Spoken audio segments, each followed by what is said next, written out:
After setting all sorts of records for October and during the pandemic era, as we call it now for Hollywood, Venom Let There Be Carnage is going into its second weekend, expecting to face quite an uphill battle, because the brand new James Bond film will be offering some very stiff competition. When it comes to box office, literally all over the place no matter what happens. We've seen this. You can have a huge opening weekend, the second weekend, you fall flat on your face.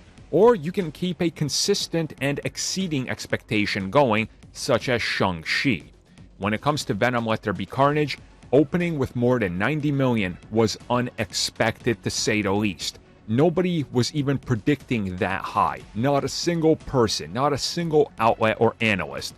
So the fact that it did that is pretty shocking. So going into its second weekend, now is when we really start looking at what exactly is going to happen with this film, and does it have legs? Because of course, the new James Bond film, which is No Time to Die, the final of the Daniel Craig films, will be coming out. And that is looking to possibly make upwards of $100 million domestically this opening weekend. That's how high some people have put the film, meaning that this is a new record, meaning this thing is positioned to destroy everything in the pandemic era, and even before it. This would be astronomical. Like, we're talking, I mean, blowing away every expectations for a James Bond movie at this point. So what exactly are we looking at for Venom 2? Well, that's the interesting one, because people are all over the place. Some people are saying it's going to do 40 million. Some are saying 60 million. Some are saying it's going to see a pretty substantial drop because the buzz is already wearing off, and that it's going to go down to 30.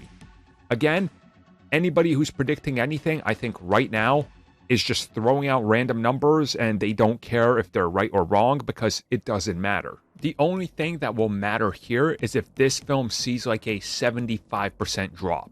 If that's what happens with Venom, then the honeymoon phase is over. But herein lies the good news. The film's already made so much money that at this point, who cares? And it still has a secure China release date and international box office rollout.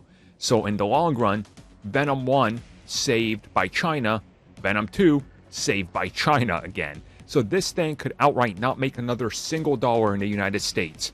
It's going to be a huge profit maker overseas. So it's going to be interesting to look back on this by, I would say, Sunday, I assume, is when we'll have something more official. Maybe Saturday, but those are never the concrete numbers. But overall, it's definitely going to be a weekend filled with all sorts of carnage. I kind of stumbled into that one, I'll be real with you. That wasn't my best. Pretty terrible. Yeah, that was pretty shit. Hey, man, we're keeping it PG.